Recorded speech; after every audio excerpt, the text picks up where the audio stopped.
problems. I have no aches. I mean, I have a little ache or pain, but I have no arthritis. I mean, I'm in good shape. But when you first retired, you just stopped working out completely. I stopped working out, and I wouldn't recommend that to anyone. And I've recommended to all the listeners out there, male or female, to do something, become active, do something with your bodies. I don't think you'll mind giving us a little play-by-play of your 99-yard run on Monday Night Football. That's when I think of you, I always think of that run. I mean, there's many things. You won the Heisman, you won a Super Bowl champ, you were Rookie of the Year, but for some reason I always think about that play. Who was the opponent? Minnesota Vikings, man. And what was the play call? Dive 31. And actually, we had 10 men on the field, and it was because of myself. You had 10 men on the field? 10 men on the field, and I was coming out, after we received the kickoff, and Timmy Newsom muffed it and downed it on the inch-yard line there. I heard the play being called Dive 31, and we could run that play from either our single-back formation, which was myself, or from an I formation. If we were in I formation, it would have been our fullback, Ron Springs, running the ball at that time.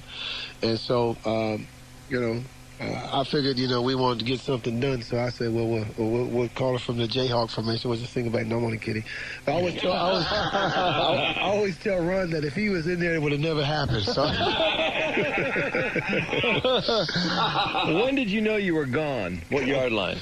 Well, actually, let me tell you, I got two great blocks because when we were backed up that far, the only thing I did was strap my chin strap up a little tighter because I'm figuring they know we're coming straight ahead. Mm-hmm. And actually, I wish Ron was in the game at that time. But, because you're going to get a good hit because they know you can't become too creative on the inch-yard line. So. And so I got two greats from Tom Rafferty, our center, and Herb Scott, my guard. And they made a good trap block. I jumped through the hole. Made a couple guys, linebackers miss, and I broke to my right, going down that sideline, outrunning some more of the defenders. And there was two defenders, Drew Pearson and myself.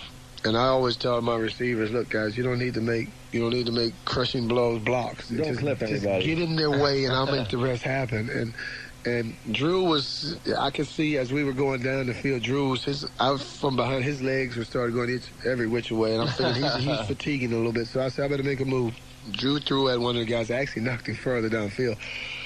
But as I was going down that sideline, I figured, okay, we're about the 40-yard line, and I'm saying going in, and I'm like, it's probably it. I'll probably get pushed out of it. And I actually was ready to get pushed out because I was starting to tire a little bit, but the defender didn't push me hard enough, to push me out of bounds.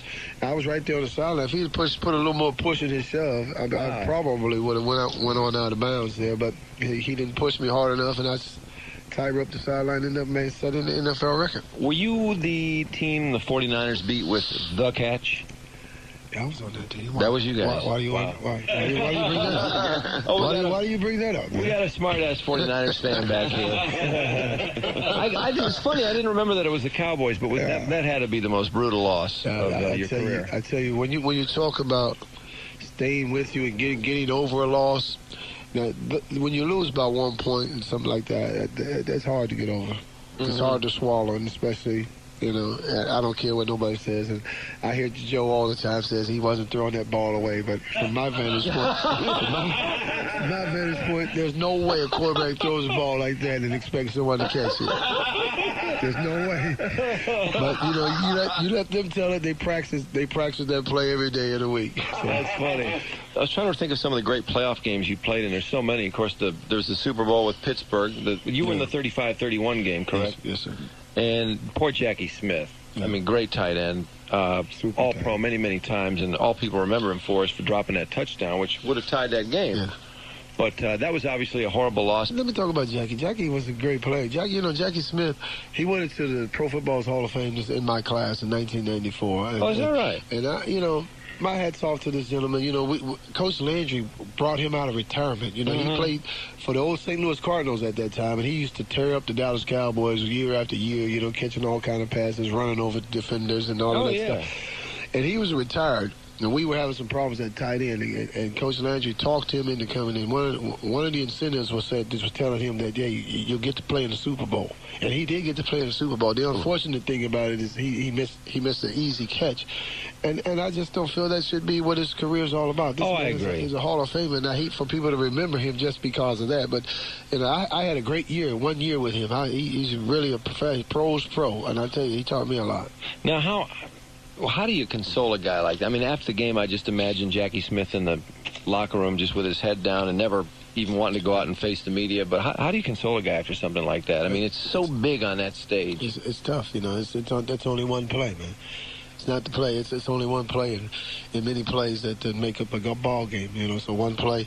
There's a lot of plays that people can go back and think about that could have been made, that weren't made, that could have made the difference in the game as well as that one particular play. So there's a lot of plays that make up a game, and then not one particular play is going to win or lose it for you. Well, I just remember reading about Bill Buckner and the ball he booted for the Red Sox against the Mets in the '86 World Series, which was actually in Game 6. Yeah. So they could have turned around and won Game 7, and Buckner's off the hook. So, I mean, you can't really directly blame him either. But he said he could not live in New England after that. Yeah. It was just too hard. Too many people made too many smart-ass comments.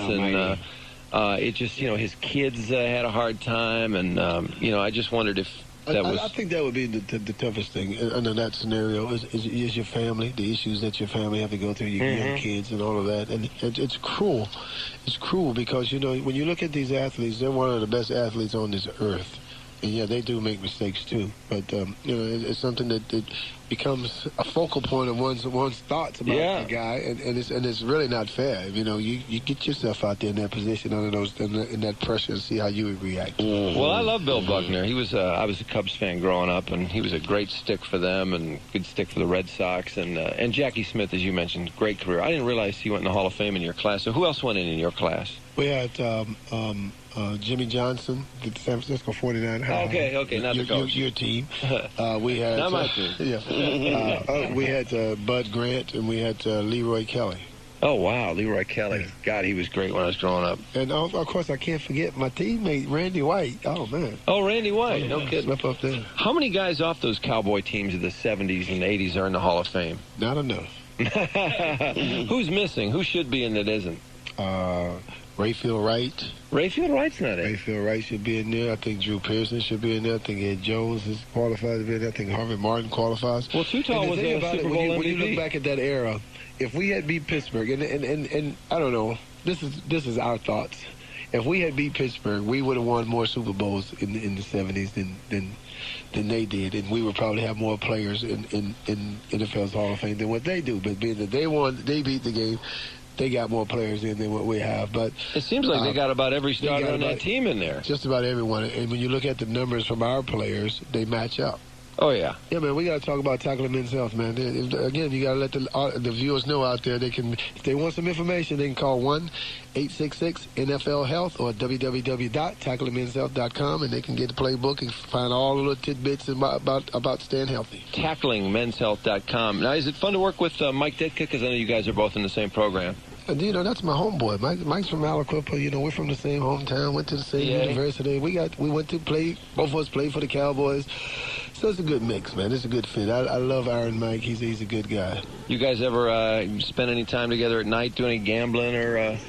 No, I can't keep up with Mike at night. I know, he's something else. Right? I heard about him playing craps at a casino in Mississippi, and I believe his story is true. This guy was rolling, and Mike was betting on him, and Ditka was yelling at him that he didn't want it bad enough. He kept rolling, I guess, goose eggs. That sounds like Mike, let me tell you. Yeah, the guy crapped out about 3 times, and Ditka was yelling at him. Does that sound plausible? That sounds like that's possible. Tony, I see your passing statistics have to be the only regret about your career. 2 out of 8 for 25. Your passing stats. What's that? 2 for 8 for 25 yards. How many touchdowns? 1 touchdown pass. Are you sure? Yes, that's what it says. That's all I had. Well, I thought I had 2. Who? Do you remember you had 2? Who'd you throw them to? I thought I did. Drew Pearson and Tony Hill. Do you recall the interception? No, that was never an interception. There was no interception. perception of that. You got the wrong stats, my friend. Our 49ers fan back here is just swearing that Joe Montana was a catch. Yeah, well, every 49er fan will tell you that. And every Cowboys fan says the same thing. No, but in reality, I tell you, man, come on, man.